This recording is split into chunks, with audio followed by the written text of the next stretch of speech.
Good afternoon, everybody. This is the 11th session, and within the next 3 hours, I will be discussing about well-being network, positive organizational behavior, and emotional labor. Moving to the learning outcomes of today's session. At the end of the session, you should be able to define employee well-being and mental well-being of employees. Mental well-being, it is a part of the employee well-being. With those, I will discuss benefits of having a healthy workforce in an organization. Next, I will move to a new topic, positive organizational behavior. This area of study, it is relatively new to the subject of organizational behavior. Under this, I hope to discuss few positively oriented psychological capacities such as self-efficacy, optimism, hope, flow, happiness, resilience, and emotional intelligence. Finally, I will discuss the concept of emotional labor and its impact on mental well-being of employees. Next, I will move to the first concept, employee well-being. Well-being, it is the wellness, the quality of life. Well-being of a person is what is ultimately good for a person. Generally, we can define employee well-being as the overall mental, physical, emotional, and economic health of an employee. Well-being is essentially how someone feels about various aspects of their life, their home life, their health, their relationship with others, their job, and other activities. It is about whether they feel well and happy. When talking about employee well-being, think about it in the context of organizations, right? Think about it as the way employees' duties, then expectations, stress levels, and working environment affect their overall health and happiness. Employee well-being relates to all aspects of their working life, including the environment employees working, the climate in the workplace, and how a workforce feels about their day-to-day work. The employee well-being refers to the state of employees' mental and physical health resulting from dynamics within the organization and sometimes outside the workplace. Cruel, a researcher, introduced 7 dimensions of employees' well-being. We can put them into 3 domains: mental, physical, and social well-being. This is important to remember because many people associate well-being with physical health only, while well-being is much more than physical well-being.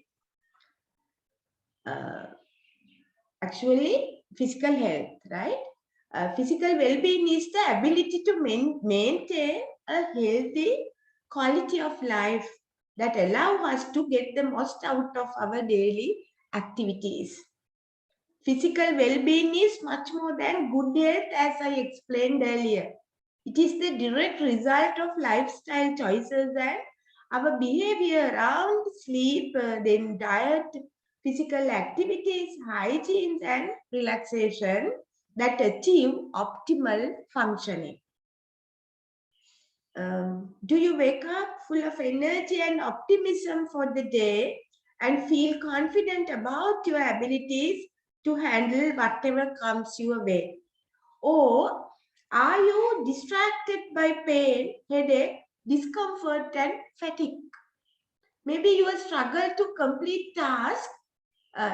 You struggle, right, at the workplace to complete tasks because you feel foggy or run out of strength.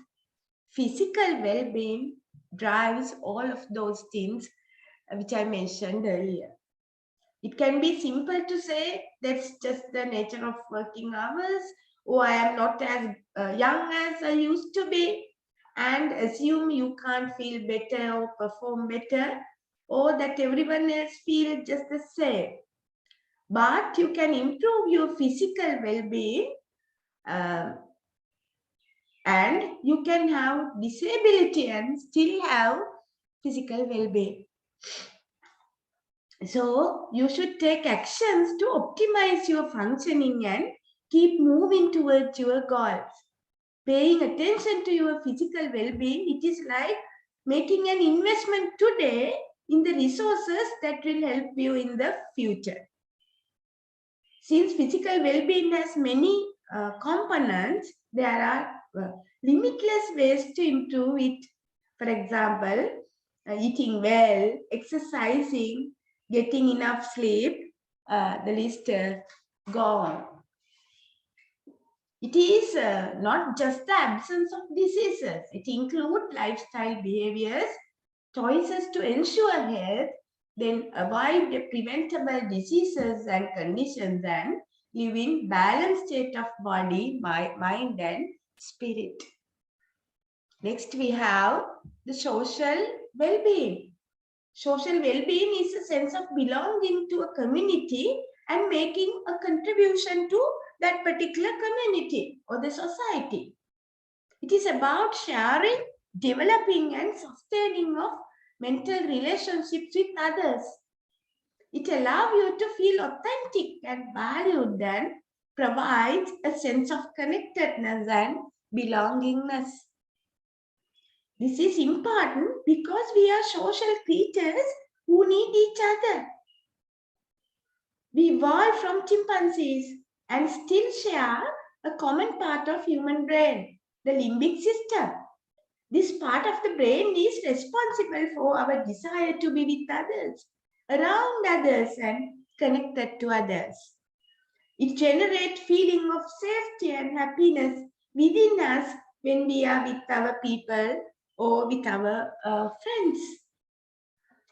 Without awareness, development and maintenance of our social well-being, we run out the risk of becoming socially isolated.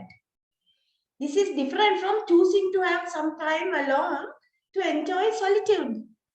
Social isolation, it is not really a choice. Withdrawal from human relationships become a self-reinforcing spiral, as isolation leads to negative feeling of fear and threat that lead to more isolating behavior. Social isolation leads to loneliness, which can be incredibly damaging. According to researchers, loneliness can be as harmful as smoking 15 cigarettes per day. So, making connections with others, taking care of yourself while caring for others, then get active with a friend or a family member, or bonding with kids and building healthy relationships, for examples, are very important to improve social well-being of a person. Next, we have mental well-being. World Health Organization defined mental health as a state of well-being in which the individual realizes his or her own abilities, can cope with the normal stresses of life, can work productively and fruitfully, and is able to make a contribution to his or her community. It includes our emotional and cognitive or psychological well-being and affect how we think, feel, and act. It should not be interchanged with mental illness. It is more than the absence of mental disorder. Actually, there is no health without mental health. So it is an integral part of health. In this state, right, if you are mentally healthy, an individual realizes his or her own abilities, can cope with the normal stresses of life, can work productively, and is able to make a contribution to his or her community. Mental well-being is fundamental to our collective and individual ability as humans to think, interact with each other, earn a living, and enjoy the life. On this basis, we can consider the promotion, then protection, and restoration of mental health as a vital concern of individuals, organizations, communities, and societies throughout the world. In the organizations, factors such as rapid social change, then stressful work conditions, gender discrimination and other type of discriminations, social exclusions, unhealthy lifestyles, for example, create poor mental health. According to this image, there are two components of mental well-being: emotional well-being and cognitive well-being. Emotional well-being, it is the ability to produce positive emotions, moods, thoughts and feelings, and ability to adapt to stressful situations. Resilience, happy, then flow, and self-efficacy, there are few examples for positive thoughts and emotions. I will explain those positive thoughts and emotions in detail later. Emotional well-being or wellness, it is a person's ability to handle his or her emotions and varied experiences they encounter in their lives. If you are not able to deal with your emotions well, it's difficult to deal with those of others. The state of emotional wellness, it impacts our relationships, whether they are personal or professional. In order to best connect with others and relate to others, the more emotionally healthy we are, the more support and care we can offer those we love and respect. On the other hand, the cognitive well-being, it is the ability to clearly think, learn and remember. If you are in the state of cognitive wellness, you have a purpose in life. You feel there is meaning to present and past life, and you have objectives and aims for living. And then you possess a positive attitude towards yourself. Acknowledge and accept multiple aspects of your life. Then, if you are in the state of cognitive wellness, you have warm, satisfying, trusting relationships with others. You are capable of strong empathy, affection, and intimacy, and you understand give and take of human relationships. And you have a feeling of continued development. You see yourself as growing and expanding. You are open to new experiences. You have a sense of realizing your potential. And you are self-determined and independent.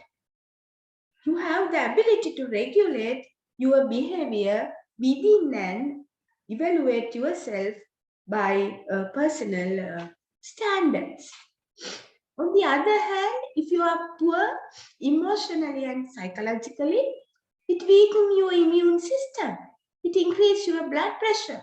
It increases illness, create relationship issues, and you will face numerous difficulties at work, and it will be difficult to concentrate. In the context of organizations, this mental and emotional well-being, it is a critical component of a healthy working environment. Companies that promote well-being make it easier for employees to manage stress level while also maintaining a positive and productive environment. They can create stress-free environment for employees and help them to manage it. Supporting mental health at work, it is good for businesses and all type of organizations. Business have responsibility to support the mental health of their staff, all type of organizations, have responsibility to support the mental well-being of their staff. It will improve effectiveness of staff in their role, and effective mental health strategies will improve staff retention, and it will reduce turnover. And don't forget to develop and have a model, actually have a mental health policy for your organization. Next, I will move to the second main topic, positive organizational behavior. What is it? According to Gable and Hay, it is the study of the conditions and processes that contribute to flourishing or optimal functioning of people, groups, and institutions. Lutherans in 2011 defined it as a scientific methodology to discover and promote the factors that allow individuals, groups, organizations, and communities to thrive. It is the scientific study of what makes the life most worth living, focusing on both individual well-being and social well-being. It studies positive subjective experiences such as hope, happiness, and flow, and positive individual traits such as resilience and self-efficacy to improve quality of life. It is one of the newest branch of psychology and focuses on how to help human beings prosper and lead healthy, happy lives. Using strategies from positive psychology, organizations, managers, or leaders can motivate others and help individuals understand and develop their personal strength. There are 3 levels of positive psychology. These are the areas that study or cover under positive psychology. First one, valued subjective experiences, such as well-being and contentment. You know the meaning of contentment. It is a state of happiness and satisfaction. Next, we have hope and optimism, flow and happiness in the present, right? Here, flow means a state of concentration or complete absorption with the activity at hand and the situation. I will explain these subjective experiences in detail later. And the next level is positive individual traits, such as the capacity to love and vocation, a capacity to love and dedicate to something. Next, courage. It is the strength in the face of pain and grief. It is the ability to control fear and to be willing to deal with something that is dangerous, difficult, or unpleasant. Next, interpersonal skills. That is ability to communicate and interact with others. Next, we have aesthetic sensibility. It is the ability to actually perceive and process the visual appeal of an objective. Ability to see the beauty. Then we have perseverance. It is the persistence in doing something despite difficulties. And forgiveness, ability to forgive. And next we have originality. It is the ability to think independently and creatively. And future mindedness, that is the ability to think ahead to what the future may hold. And then we have spirituality. It is about seeking a meaningful connection with something bigger than yourself. which can result in positive emotions such as peace. And finally, talents and wisdom. You know the meaning of these two terms. Positive psychology scientifically study these areas. Then the third level, it is the civic virtues and institutions that move individuals toward better citizenship. Responsibility, first one. The state of, that is the state of being answerable and accountable. Next, the nurturance, the ability to care about something or someone. Then next we have altruism, that is the selfless concern for the well-being of the others. And civility, it is the formal politeness and courtesy in behavior or speech. And next we have moderation. And finally, the tolerance, right? You know the meaning of tolerance. It is the ability to bear something unpleasant or annoying or to keep going despite difficulties. Finally, we have work ethics that represent a set of values centered on the importance of doing work. This is the third area, the level that the positive psychology focuses on. Up to now, we talked about positive psychology generally. Next, I will move to positive organizational behavior.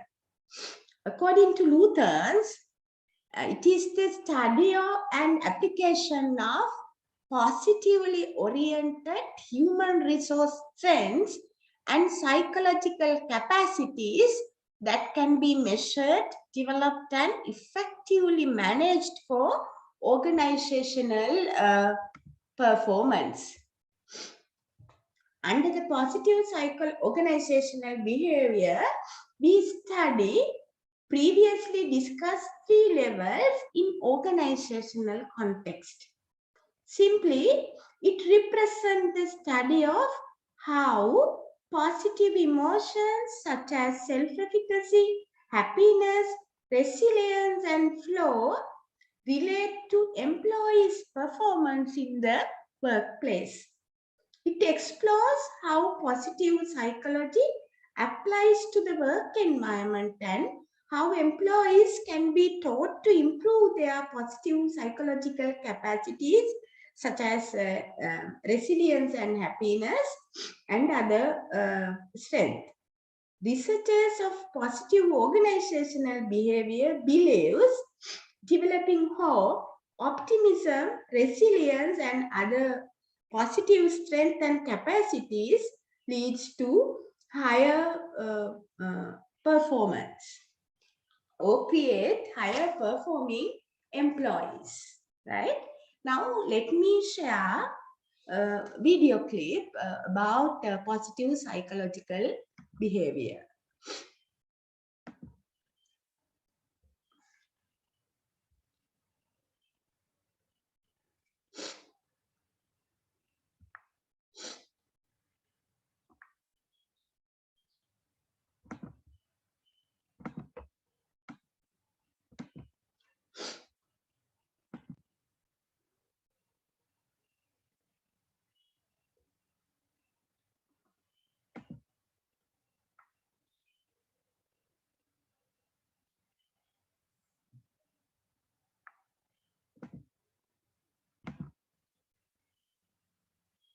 Encounter I had with CNN summarizes what I'm going to. When I was president of the American Psychological Association, they tried to media train me. And an encounter I had with CNN summarizes what I'm going to be talking about today, which is the 11th reason to be optimistic. The editor of Discover told us 10 of them. I'm going to give you the 11th. So they came to me, CNN, and they said, Professor Seligman, would you tell us about the state of psychology today? We'd like to interview you about that. And I said, great. He said, but this is CNN, so you only get a sound bite. So, well, how many words do I get? I said, well, one. Cameras rolled, and she said, Professor Seligman, what is the state of psychology today? Good. Cut. That won't do. We'd really better give you a longer soundbite. Well, how many words do I get this time? You get 2. Dr. Seligman, what is the state of psychology today? Not good.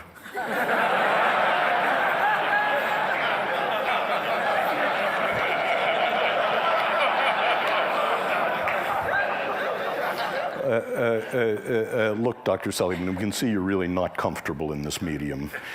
We'd better give you a real soundbite. This time you can have 3 words. And Professor Seligman, what is the state of psychology today? Not good enough. And that's what I'm going to be talking about. I want to say why psychology was good, why it was not good, and how it may become, in the next 10 years, good enough. And by parallel summary, I want to say the same thing about technology, about entertainment and design, because I think the issues are very similar. So why was psychology good? Well, for more than 60 years, psychology worked within the disease model. 10 years ago, when I was on an airplane and I introduced myself to my seatmate and told them what I did, they'd move away from me. And because quite rightly, they were saying psychology is about finding what's wrong with you, spot the loony. And now when I tell people what I do, they move toward me. And what was good about psychology, about the $30 billion investment NIMH made, about working in the disease model, about what you mean by psychology, is that 60 years ago, none of the disorders were treatable. It was entirely smoke and mirrors. And now 14 of the disorders are treatable, 2 of them actually curable. And the other thing that happened is that a science developed, a science of mental illness, that we found out that we could take fuzzy concepts like depression, alcoholism, and measure them with rigor, that we could create a classification of the mental illnesses, that we could understand the causality of the mental illnesses. We could look across time at the same people, for example, who are genetically vulnerable to schizophrenia, and ask what the contribution of mothering, of genetics are. And we could isolate third variables by doing experiments on the mental illnesses. And best of all, we were able in the last 50 years to invent drug treatments and psychological treatments. And then we were able to test them rigorously in random assignment, placebo-controlled designs, throw out the things that didn't work, keep the things that actively did. And the conclusion of that is that psychology and psychiatry of the last 60 years can actually claim that we can make miserable people less miserable. And I think that's terrific. I'm proud of it. But what was not good, the consequences of that, were 3 things. The first was moral, that psychologists and psychiatrists became victimologists, pathologizers, that our view of human nature was that if you were in trouble, bricks fell on you. And we forgot that people made choices and decisions. We forgot responsibility. That was the first cost. The second cost was that we forgot about you people. We forgot about improving normal lives. We forgot about a mission to make relatively untroubled people happier, more fulfilled, more productive. And genius, high talent, became a dirty word. No one works on that. And the third problem about the disease model is in our rush to do something about people in trouble, in our rush to do something about repairing damage, it never occurred to us to develop interventions to make people happier, positive interventions. So that was not good. And so that's what led people like Nancy Etkoff, Dan Gilbert, Mike Csikszentmihalyi, and myself to work in something I call positive psychology, which has 3 aims. The first is that psychology should be just as concerned with human strength as it is with weakness. It should be just as concerned with building strength as with repairing damage. It should be interested in the best things in life, and it should be just as concerned with making the lives of normal people fulfilling and with genius, with nurturing high talent. So, in the last 10 years, and the hope for the future, we've seen the beginnings of a science of positive psychology, a science of what makes life worth living. It turns out that we can measure different forms of happiness, and any of you for free can go to that website and take the entire panoply of tests of happiness. You can ask, how do you stack up for positive emotion, for meaning, for flow, against literally tens of thousands of other people? We created the opposite of the diagnostic manual of the insanities, a classification of the strengths and virtues that looks at the sex ratio, how they're defined, how to diagnose them, what builds them and what gets in their way. We found that we could discover the causation of the positive states, the relationship between left hemispheric activity and right hemispheric activity as a cause of happiness. I've spent my life working on extremely miserable people, and I've asked the question, how do extremely miserable people differ from the rest of you?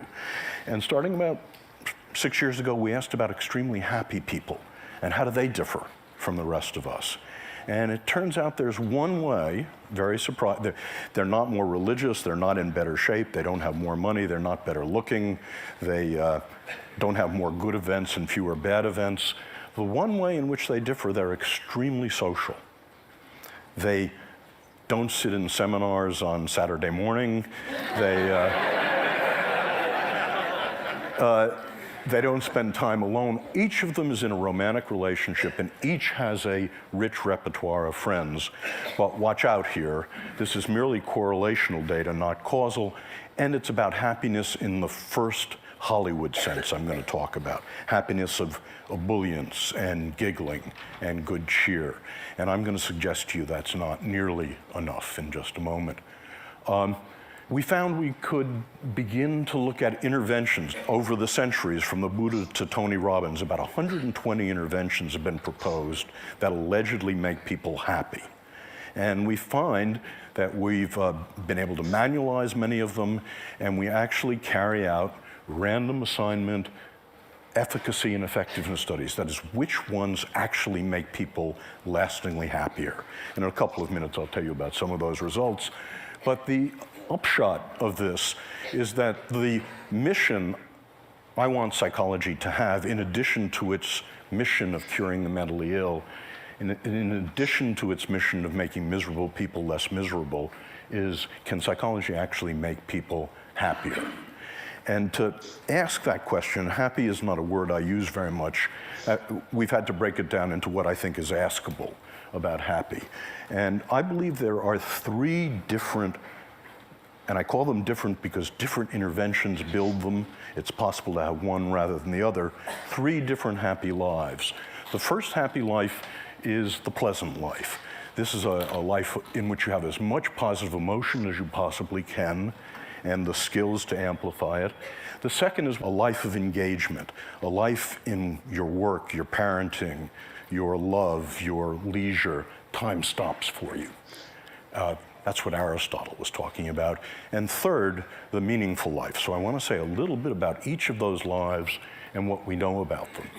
The first life is the pleasant life, and it's simply, as best we can find it, it's having as many of the pleasures as you can, as much positive emotion as you can, and learning the skills, savoring mindfulness, that amplify them, that stretch them over time and space.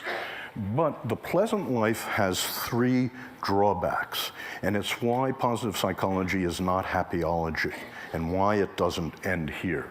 The first drawback is that it turns out the pleasant life, your experience of positive emotion, is heritable, about 50% heritable, and in fact, not very modifiable. So the different tricks that Mathieu and I and others know about increasing the amount of positive emotion in your life are 15 to 20% tricks. getting more of it.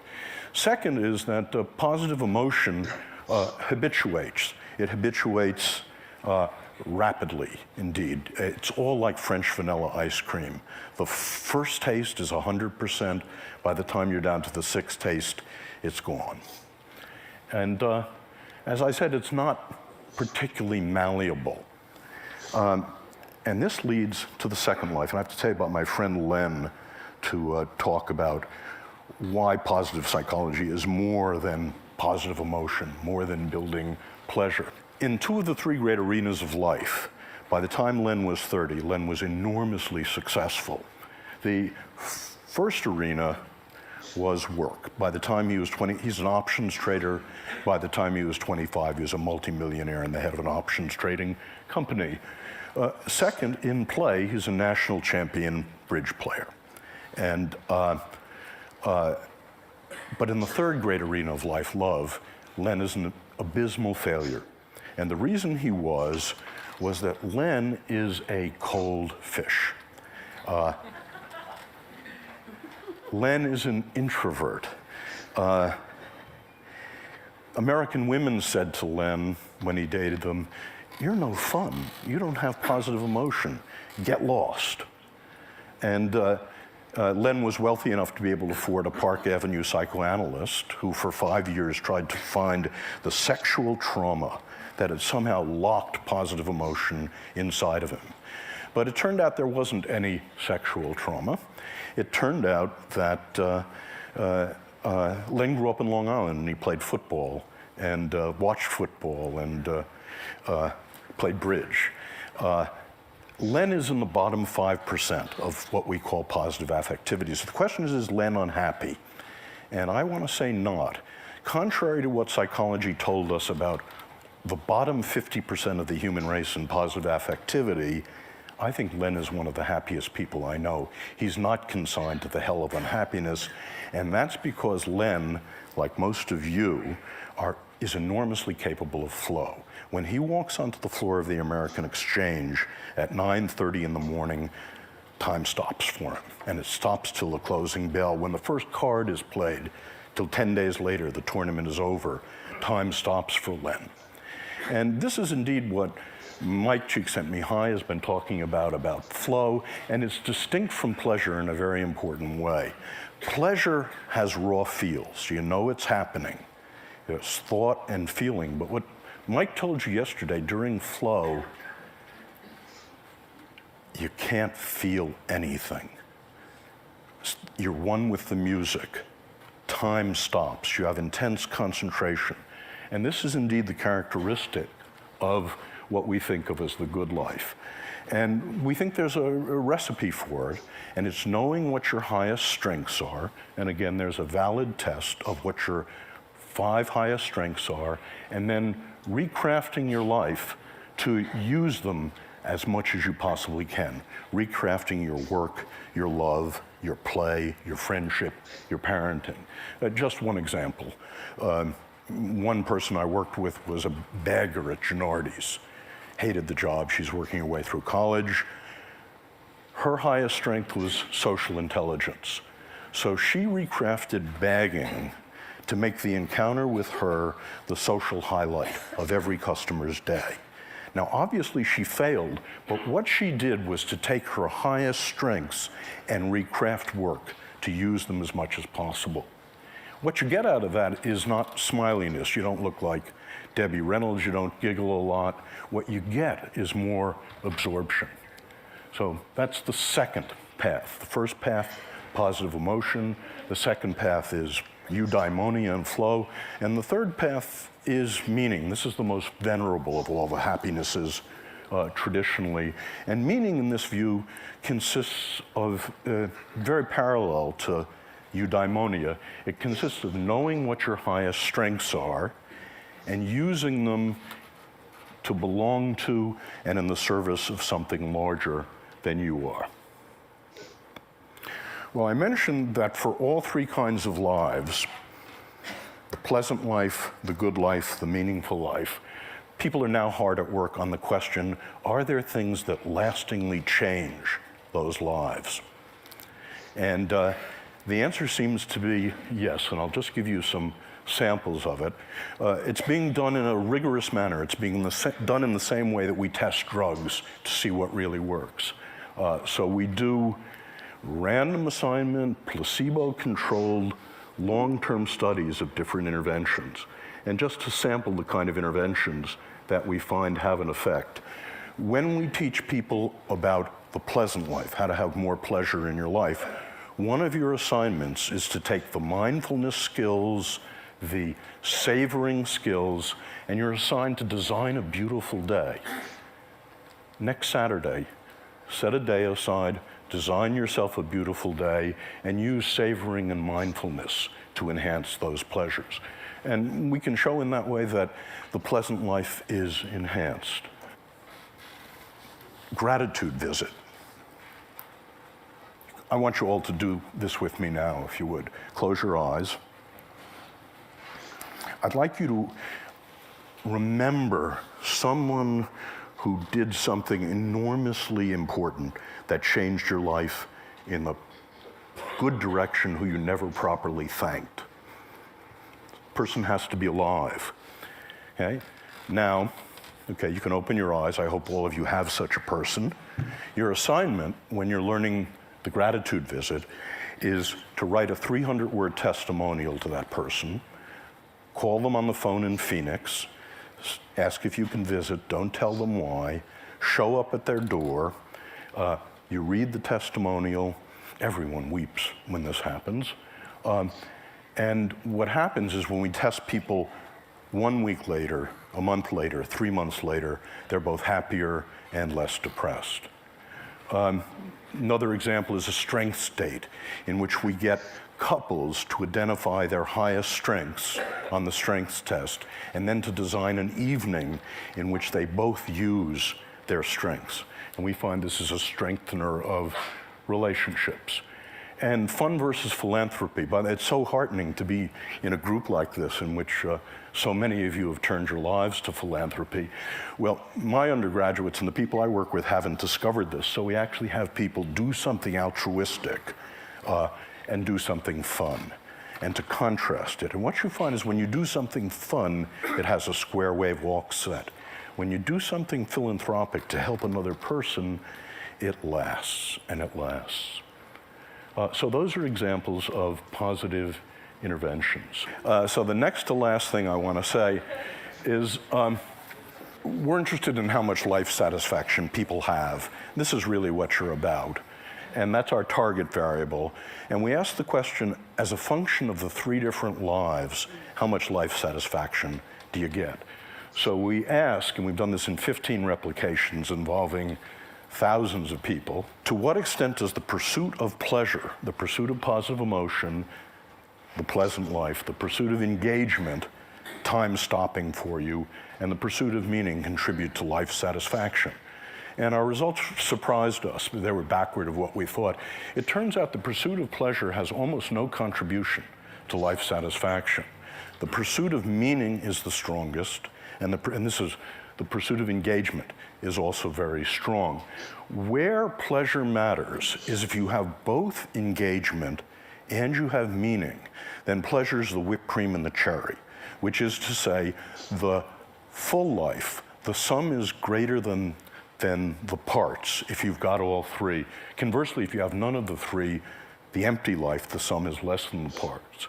And what we're asking now is, does the very same relationship, physical health, morbidity, how long you live, and productivity follow the same relationship? That is, in a corporation, is productivity a function of positive emotion, engagement, and meaning? Is health a function of positive engagement, of pleasure, and of meaning in life? And there is reason to think the answer to both of those may well be yes. So Chris said that the last speaker had a chance to try to integrate what he heard, and so this was amazing for me. I've never been in a gathering like this. I've never seen speakers stretch beyond themselves so much, which was one of the remarkable things. But I found that the problems of psychology seem to be parallel to the problems of technology, entertainment, and design in the following way. We all know that technology, entertainment, and design have been and can be used for destructive purposes. Now, let me stop this one. You can watch the full video.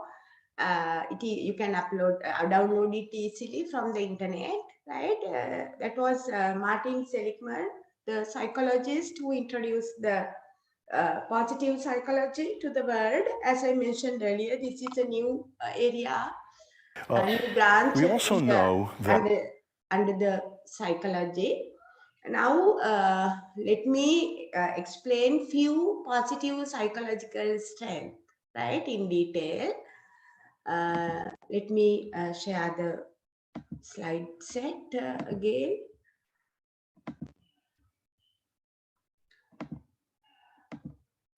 Right.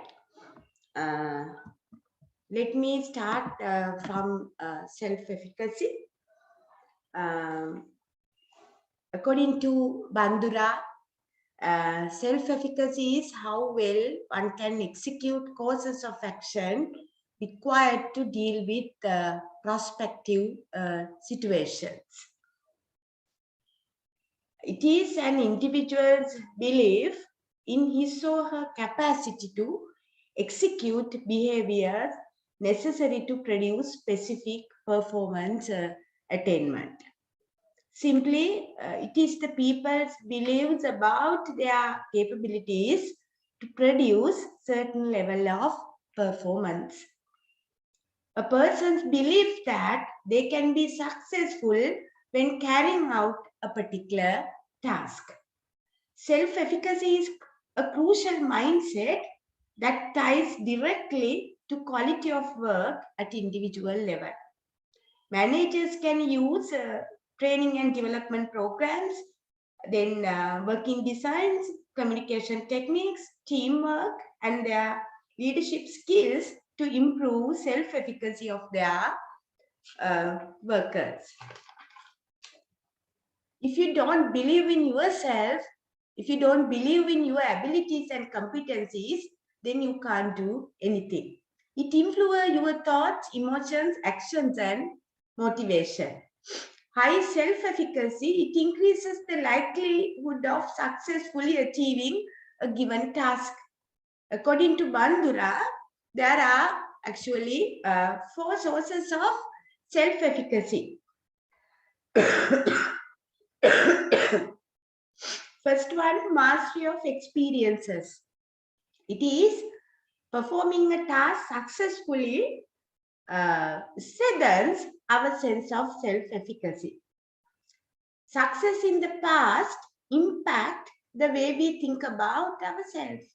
It boosts our confidence and increases likelihood of achieving similar tasks again. Failures, on the other hand, does just the opposite. It breaks our confidence and leaves us in self-doubt. Next one is vicarious experience, the second source of efficacy.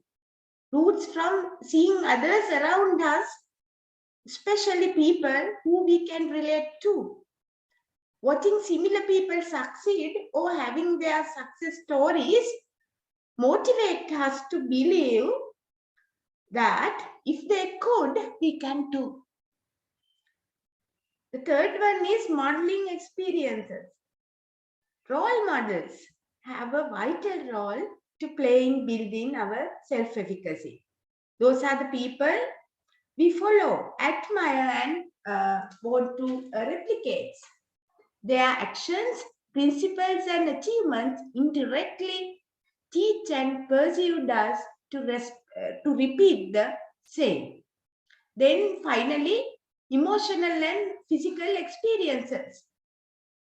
Our present mental and physical states influence self-efficacy to a great extent. For example, a depressed person or a person who is fighting with the rough diseases, it is less likely to feel very confident and optimistic about herself or himself. Negative experience and stress make us vulnerable, whereas positive experiences and happiness make us feel good about ourselves. Here we have effect of self-efficacy. Self-efficacy has several effects on thought patterns and responses. First one, it can directly affect choice behavior. People select options if they believe that they can successfully complete that choice or a certain task. If they don't believe in their skills and competencies, they will not select or consider certain options, even though they are good options. Then self-efficacy influence motivational effort. People will try harder and give more effort on tasks where they have high self-efficacy than those where the efficacy judgment is low. Simply, if people believe that they can execute it successfully, they will try harder and give more effort. Third one, perseverance. Those with high self-efficacy will become bounce back. Be resilient when meeting problems or even failures. Whereas those with low self-efficacy tend to give up with obstacles appear. As managers, when you make a selection decision, when you recruit people, measure the strength of self-efficacy of those candidates. You can check whether they believe in their abilities and competencies. You can check whether they are ready to face challenges with those competencies. Then you can improve their abilities and competencies through training and development programs, and through that, you can improve their self-efficacy. If employees have sufficient skills and competencies to perform given tasks, it will improve their self-efficacy. Other than those things, being a supportive leader through teamwork and using stress management technique, you can improve self-efficacy of your employees. Read the given chapter. I uploaded a chapter, right, from Luthen's book. Read that chapter for more details on self-efficacy. Next, I will use to the second positive strength or the capability, optimism. Actually, it is a mental attitude characterized by hope and confidence in success and a positive future. Optimists are those who expect good things to happen, whereas pessimists instead predict unfavorable outcomes. Optimism and pessimism are mindsets, you know that, ways of thinking and seeing things. Optimists see the positive side of things. They expect things to turn out well. They believe they have the skills and abilities to make good things happen. There are people who see faults in everything. They are pessimists. A pessimist is more likely to expect things to turn out poorly or to focus on what didn't go well.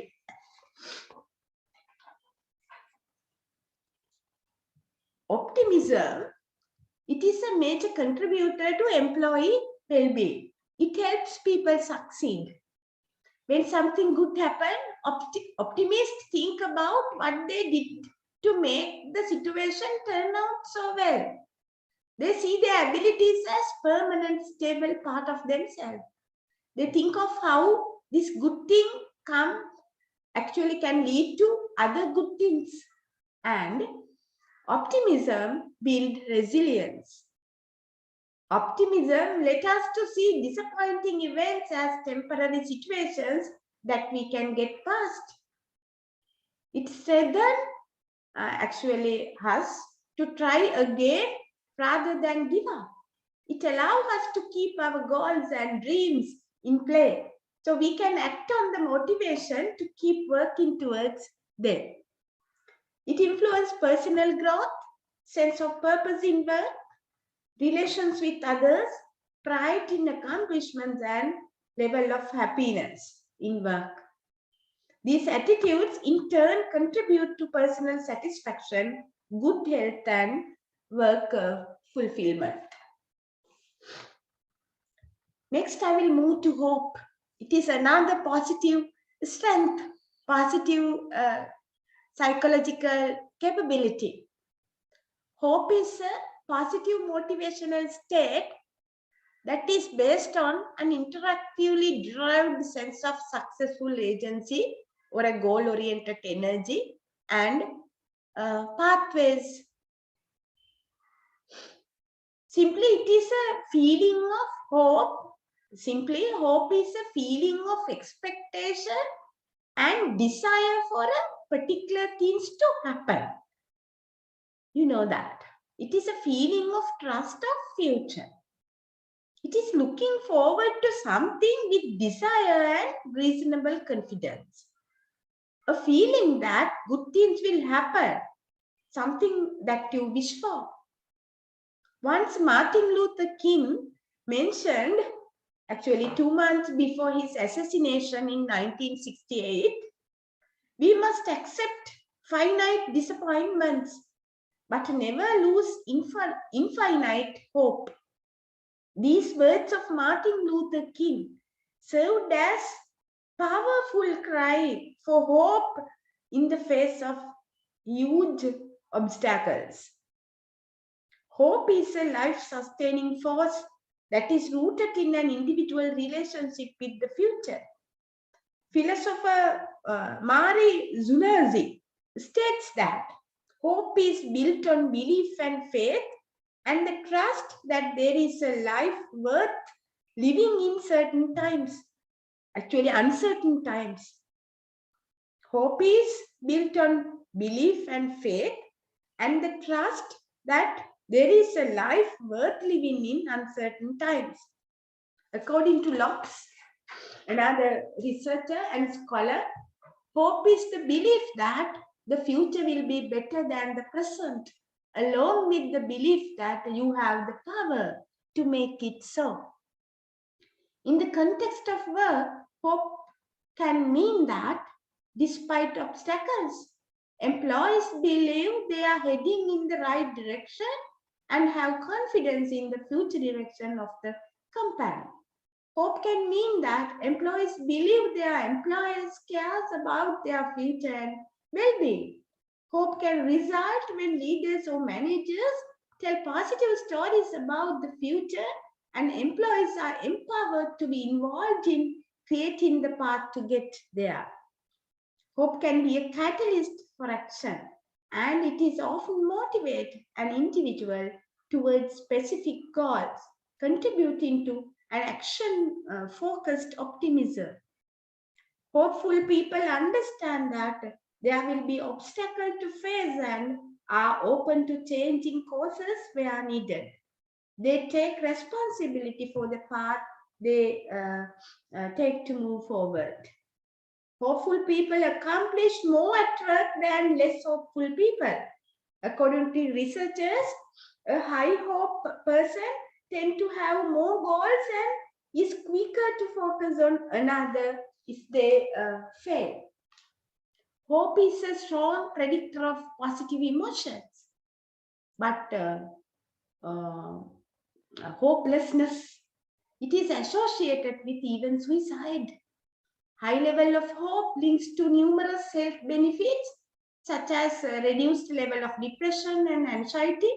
Then it lowered risk of death and lower level of absenteeism, lower level of loneliness, and the list go on. Those are only examples for benefits. So if you can create an organizational culture that inspires hope within your organization, it will improve the wellness of your employees. Next, we have flow. It is a state of concentration, a state of complete absorption with the activity at hand and the situation. It is an optimal state of intrinsic motivation where the person is fully immersed in what he or she is doing. If you want to increase employee well-being, creativity and productivity, cultivate flow within your organization. The best moments in our lives are not the passive, receptive, relaxing times. The best moment usually occur if a person's body or mind is actually stretched to its limit in a voluntary effort to accomplish something difficult and worthwhile. There are few characteristics of flow. First one, complete concentrate on the task. Second one, clarity of goals and reward in mind. Third one, the experiencing intrinsically rewarding, and actually the last one, there is a feeling of control over the task. This capacity to experience flow can differ from person to person. If you have ever felt completely absorbed in something, you might have been experiencing a mental state that psychologists refer to as flow. Achieving this state can help people feel greater enjoyment, energy, and involvement. Imagine for a moment that you are actually running a race. Your attention is focused on the movement of your body, the power of your muscles, the forces of your lungs, and the feeling of the street beneath your feet. You are living in the moment, utterly absorbed in the present activity. Time seems to fall away. You are tired, but you barely notice. That is an example for a flow state. The most important thing is, while in this mental state, people are highly involved and focused on what they are doing. It increases engagement and improve performance of employees. It enhances creativity, increase happiness and enjoyment. So, as managers, you should introduce strategies to increase flow of your employees. Next, I will move to another interesting concept, right? Positive psychological strength or a capacity. Happiness or subjective well-being. Happiness is people's effective and actually cognitive evaluation of their lives. It is an emotional state characterized by feeling of joy, satisfaction, contentment, and fulfillment. Psychologists use the term subjective well-being when they talk about this mental state, happiness. Subjective well-being tends to focus on an individual's overall personal feelings about their life in the present. This relates to how satisfied you feel with different areas of your life, including your relationship, work achievements, and other things that you consider important. There are some key signals or the signs of happiness. You feel if you are happy, right? If you are in this state of mind, subjective well-being, right? You feel like you are living in the life you wanted. You feel that the conditions of your life are good. Then you feel that you have accomplished what you want in your life, and you feel satisfied with your life, and you feel positive. In the workplace, this happiness or the subjective well-being has demonstrated a direct correlations to job satisfaction. Researchers have found that people who are satisfied or happy with their lives tend to find more satisfaction in their work. And they have found happy workers are more effective and more productive. They make more money receive more promotions and better supervisor ratings and are better citizens. So, taking steps to improve subjective well-being of your employees, it will provide a lot of benefits for the organizations now, as well as for the individuals in the organizations. The next positive strength is resiliency. It is another important component of positive organizational behavior.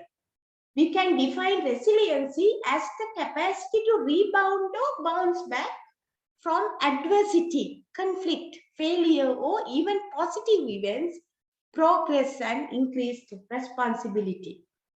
It is reactive rather than proactive in nature.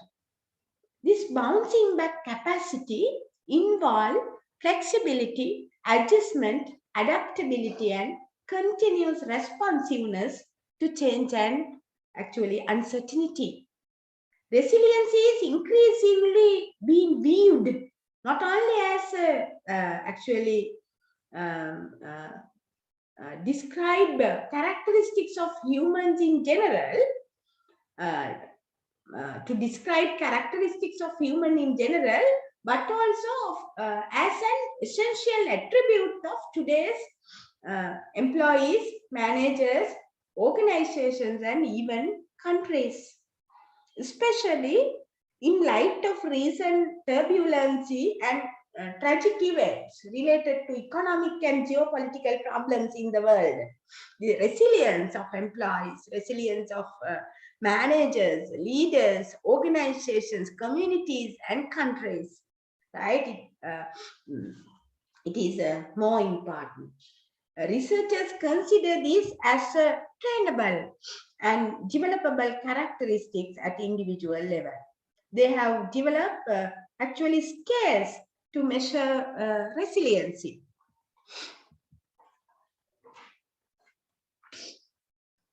They think that leaders and managers of organizations can develop resiliency of their employees to enhancing the assets that a person possesses through education, then training and development programs, and nurturing social relationships, and in generally by improving the quality of resources available for the person to draw upon. They can teach people how to use effective coping, stress management and strategies, and problem solving and goal setting strategies and practical techniques to improve this resiliency. You know that today employees face the risk and uncertainties associated with economic turbulence, technological changes, downsizing, work-life balances, stress, burnout, and the list go on. So the resiliency has become an indispensable factor that can turn such threats into opportunities for growth, development, and adaptability to change. Right? And next I will move to emotional intelligence. It is another positive psychological strength or a capacity. Over the years, emotions considered as a major vulnerable in psychology, and compared to other concepts which we discussed earlier. Actually, now at this moment I am talking about emotions, right? Not emotional intelligence. First, I will explain emotions, and then I will connect it to emotional intelligence, right? Now, in the past, these emotions, they considered as a major variable in psychology, and compared to other concepts which we discussed earlier, such as hope, happiness, and other things, this is a relatively old concept, right? Which was discussed under psychology. actually, emotions are how a person feels about something. They are always directed at something or someone. They are actually reactions, right? Emotions are reaction. They are not traits. You show your emotions when you are happy about something, then angry at someone or actually effect of something, right? There are different type of emotions such as love, affection, joy, fear, sadness, anger, then disgust, shame, and the list go on. All of these emotions are common in our organizations. They are natural, and most of the people experiences, and feel these emotions. Emotional intelligence is the ability to understand and monitor one's own emotions and others' feelings and emotions. එතකොට මේ emotions කියන්නේ naturally අපි හැමෝටම තියෙන දෙයක්. හරි? එතකොට emotional intelligence කියලා කියන්නේ අපිට තියෙන හැකියාව අපේ emotions මොනවද කියලා තේරුම් ගන්නත් අනිත් අයගේ emotions තේරුම් ගන්නත් අපිට තියෙන හැකියාව තමයි emotional intelligence කියලා කියන්නේ. According to this definition, emotional intelligence is the capacity for recognizing our own feeling and those of others, right? It is the ability to understand, use and manage your own emotions in positive ways, to relieve stress, communicate effectively, empathize with others, and actually overcome challenges and reduce conflict. It helps build stronger relationship, succeed at work, and achieve your career and personal goals.